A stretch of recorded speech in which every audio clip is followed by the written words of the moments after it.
Good.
একটা একটা করে তো কাচতে হচ্ছে, তো কেচে আমি সব মেলে দিয়েছি আগে। আজকে রোদ্দুরটাও খুব সুন্দর উঠেছে, মনে হচ্ছে খুব তাড়াতাড়ি শুকনো হয়ে যাবে সব। তো মেলে দিয়ে আমি একটু পাতা পড়েছিল অনেক, সেগুলো একটু ঝাড়ু দিয়ে নিচ্ছি। নিয়ে ভাবলাম একটু জলটা ঢেলে দেবো, কারণ জল না ঢাললে উপরে যে জামাকাপড়গুলো একটু মেজে পাতবো, আর এত ধুলো হয়ে যাচ্ছে, সব জামাকাপড় বিচ্ছিরি হয়ে যায়। ধুলো লাগলে আর হয় ভাল লাগে, তাই আমি এবার ওগুলোকে একটু জল ঢেলে চারিদিক ছাদটা ধুয়ে দেবো। আর তোমার দাদা ভাইও রোদে বলছে আমি একটু রোদ্দুর লাগিয়ে আসি, বলে আমার পিছন পিছন রোদে এদিক ওদিক করছে। বলছে আমি জল ঢেলে দেবে না, তোমাকে জল ঢালতে হবে না, আমি আমার মতো কাজটা করে নিই বলে এইভাবেই কাজ হতে থাকলো। এত সুন্দর রোদ্দুরটা উঠেছে, সকালে যে এতটা ঠান্ডা ছিল বোঝাই যাচ্ছে না। মানে ছাদে আসতে মনে হচ্ছে ভালোই রোদ্দুরটা হবে, দেখা যাক কি হয়। তবে পরিষ্কার আকাশ ঝকঝক করছে, ভালোই লাগছে বেশ। তো আমার তো ছাদ ধোয়া হয়ে গেছে, এবার আবার নিচে যাব। আমাদের যেন রোজের কাজ বলুন, এত কাজ করি তবু যেন মনে হয় কাজ আর শেষ হয়নি। দেখা যাক কি হয়। ছাদ থেকে এবার নিচে যাওয়া যাক। ফ্রেন্ডস, মুড়ি খাওয়া হয়ে গেছে, ছাদ থেকে তো নেমে এসেছি, এখন বেজে গেছে 11টা। কি রান্না হবে বুঝতে পারছি না, মানে রোজ কি রান্না করব এই ডিসিশনটা নেওয়াটা খুব টাফ ব্যাপার একটা। মানে কি করব কিছু বুঝতে পারছি না, অথচ মানে এক গাদা সবজি পড়ে আছে, এই যে দেখতে পাচ্ছ সব সবজি পড়ে রয়েছে। তার মানে কখন কি করব এখন তো বুঝতেই পারছি না কি করে করব আমি এতগুলো খাবার। দেখুন না, শাক পাতা সব পড়ে আছে, 11টা বাজে। এবার আমি কি খাবারগুলো দাদাভাইকে বাজার আনতে বলেছিলাম, এই বাজারগুলো এনে হাজির করেছে। গাজর আছে, গাজর আনতে বলেছে, বিম করে আনতে বলেছি, তো মানে একবার বস্তা করে নিয়ে চলে এসছে। কি খাবার করা যায় দেখি। একটু লাউ পাতা মুসুর ডাল দিয়ে একটু সিদ্ধ বসিয়েছি, আলু ভাতে দিয়েছি। তোমার দাদাভাই একটু আগে খেয়ে নেয়, তোমার দাদাভাইয়ের জন্য করছি, আমি ভাবছি ভাত খাবো না, আমাদের জন্য কিছু একটা তরকারি বানিয়ে নিই বলুন। সবজিপাতি কেটে রেখে আবার ছাদে চলে এসেছি, কারণ রোদ্দুরটা ঘুরে গেছে। যেদিকে সকালে ছিল রোদ্দুর সেদিকে ছিল না, আর ছাদটা তো ধুয়ে দিয়ে গেছিলাম, তোমরা দেখতেই পেলে। তাই এবার সব মানে তারের যে জামা কাপড়গুলো ছিল, বালিশের ওয়ার, পিলো কভারগুলো, বালিশের ওয়ার বা পিলো কভার, সেগুলো সব আমি এবার উল্টে পাল্টে মেঝেতে দিয়ে দিচ্ছি, কারণ মেঝেটা পরিষ্কার থাকলে তাড়াতাড়ি শুকনোটা হয়ে যাবে। রোদ্দুরটা কি সুন্দর পড়ছে না, তাই এবার সব চেঞ্জ করে দিলাম এদিক ওদিক করে। এই যে ব্ল্যাঙ্কেটের ব্ল্যাঙ্কেটটা এদিকে ছিল, আবার ওইদিকে করে দিলাম, কারণ ওদিকে এবার রোদ্দুরটা অনেকক্ষণ থাকবে, প্রায় দুপুরের পর পর্যন্ত। তো এইভাবেই আমি সব এটা ওটা করে এবার গিয়ে সবজিপাতি কেটে রেখে এসেছি, রান্না এখনো হয়নি, গিয়ে রান্না চাপাবো। আর একা সংসার হলে যা হয়, উপর নিচে করতে করতেই হয়ে গেল। একবার উপরে আসছি, একবার নিচে যাচ্ছি, আর হচ্ছে না। মাঝে মাঝে হাঁপিয়ে যাই। উপরে উঠে এসে আমি আগে কিছুক্ষণ দম নিই, মানে তাড়াতাড়ি করে আসছি, কারণ নিচে আবার কেউ যদি এসে যায়। এমনই কোইন্সিডেন্স কি জানেন, আমি যখনই ছাদে আসবো তখনই কেউ না কেউ বাড়িতে আসবে। তো দেখা যাক, হয়ে গেছে, নিচে যাওয়া যাক। ফ্রেন্ডস, তো সবজিপাতি কেটে নিয়ে তো উঠলাম, এই অনেকটা বেজে গেছে, প্রায় 12টা। তো আমি আজকে রান্না করব বেগুন আলু দিয়ে সর্ষে বাটা দিয়ে একটু মাছের ঝাল। আর এখানে কেটে নিয়েছি দেখতে পাচ্ছ কুমড়ো, গাজর, আলু, পেঁয়াজ টমেটো আর মটরশুঁটি দিয়ে একটা তরকারি, যেটা ভাত ও রুটির সঙ্গে খাওয়া যেতে পারে। তো আমি রান্নাটা করে নিই, ভাতটা শুধু হয়েছে, এখনও কিছু হয়নি। তো তোমরা আমার পাশে থাকো, আমার ব্লগটা দেখতে থাকো। এই রেসিপিটা করার জন্য আমি কড়াতে প্রথমে তেজপাতা, শুকনো লঙ্কা, 5 ফোড়ন দিয়ে একটু পেঁয়াজ দিয়েছিলাম। তারপর সব কেটে রাখা সবজিগুলো দিয়ে ভালো করে আমি নাড়তে থাকবো। তারপরে আমি একটু নুন হলুদ দিয়ে আবার ভাজতে থাকছি। আর নুন হলুদ দেওয়ার পর আবার ফ্রেশ মটরগুলো ওর মধ্যে দিয়ে দিলাম, ওটাও একটু নেড়ে নিয়ে এবার দিয়ে দেব কিছুটা মশলা, আদা রসুনের পেস্ট, লঙ্কা গুঁড়ো, হলুদ গুঁড়ো, হলুদ গুঁড়ো আর একটু জিরে গুঁড়ো, এই যা লাগবে। ভালো করে মশলাটা কষিয়ে নিয়ে আর জল ঢেলে দেব। তো এই তরকারিটা আমি আজকে নতুনই বানালাম, কোনোদিন বানাইনি। কুমড়ো আলু হয়, গাজর মটর এইসব দিয়ে বানাইনি কোনোদিন। তো আজকে দেখলাম কেমন হয়, খেতে কেমন হবে জানি না, নিশ্চয়ই ভালোই হবে। তো আমার জল ঢালা হয়ে গেছে তরকারিটা, এবার তরকারিটা এদিকে হতে থাক। আমি এদিকে ভাতটা বসিয়ে দিয়েছি। এদিকে আমার তরকারি একবারে রেডি হয়ে গেছে। একটু নামাবার আগে গরম মশলা ছড়িয়ে দেবো, তাহলে কুমড়োর তরকারি যেহেতু আর একটু মিষ্টি ছড়িয়ে দেবো। তো তরকারিটা আমার হয়ে গেছে, তোমরা দেখতেই পাচ্ছ, বেশ দেখতেও ভালো হয়েছে। দেখা যাক এবার খেতে কেমন হয়।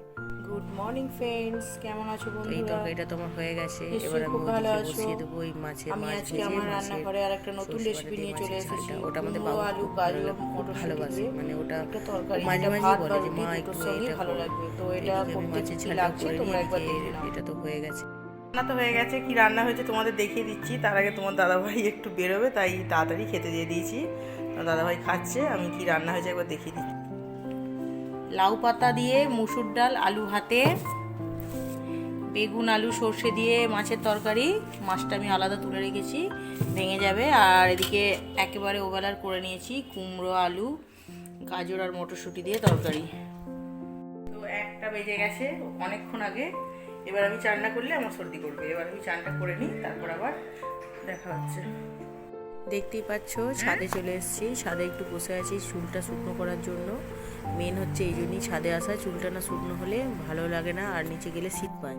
তো তোমার দাদাভাই এখানে গাছগুলোয় জল দিচ্ছে। তবে দেখতে পাচ্ছ এত রোদ্দুরটা আজকে চড়া, মনে হচ্ছে না যে আজকে শীত আছে। সকালে যেভাবে শীত দেখছিলাম, সেই শীত উপভোগ করছিলাম, সেই শীতটা আর একটুও নেই, মানে বসা যাচ্ছে না, এত চড়া রোদ্দুর। ঠিক মনে হচ্ছে সেই সরস্বতী পুজোর সময় যে ওয়েদারটা থাকে সেই ওয়েদারটা হয়ে গেছে।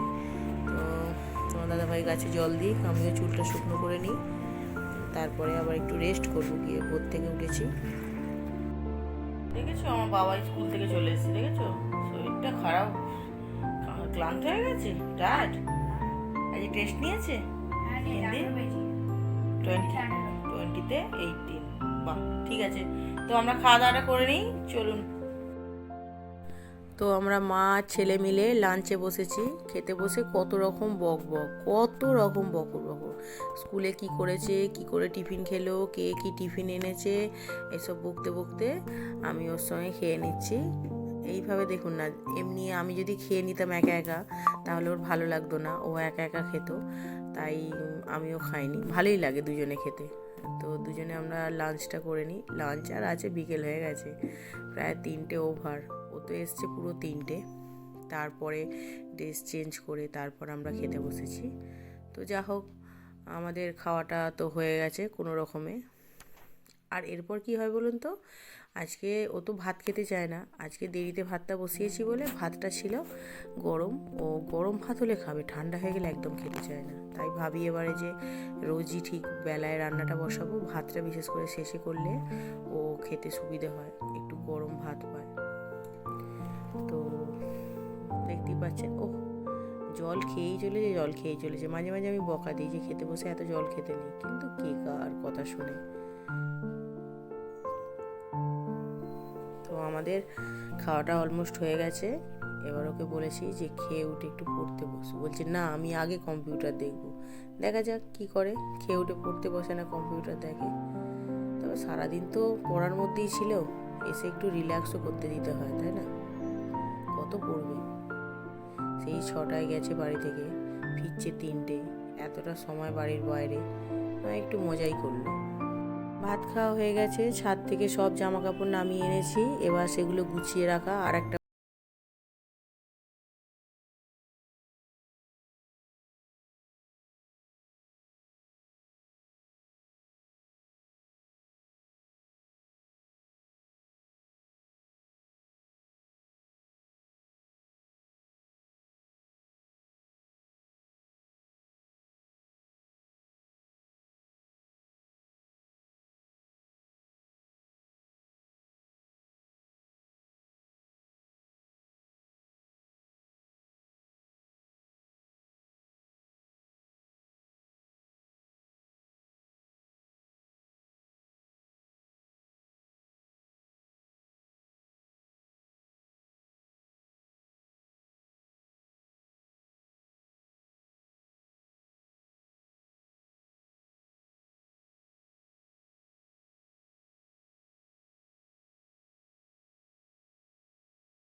তো ভীষণ ভালো লাগলো যখন ভয়েস দিচ্ছি, তখন তো অলরেডি খাওয়া হয়ে গেছে, তাই বললাম খুব সুন্দর, আপনারা বাড়িতে একবার বানাবেন।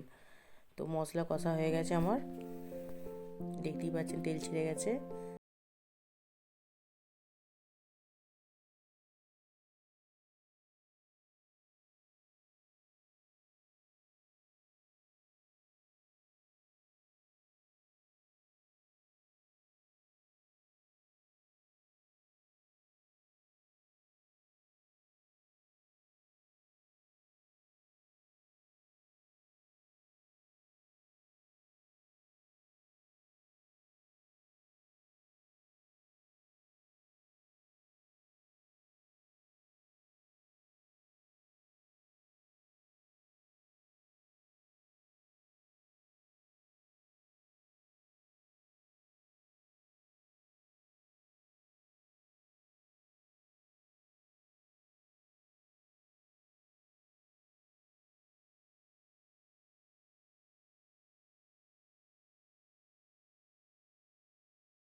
ব্লগটা আপনাদের কেমন লাগলো অবশ্যই আমাকে জানাবেন।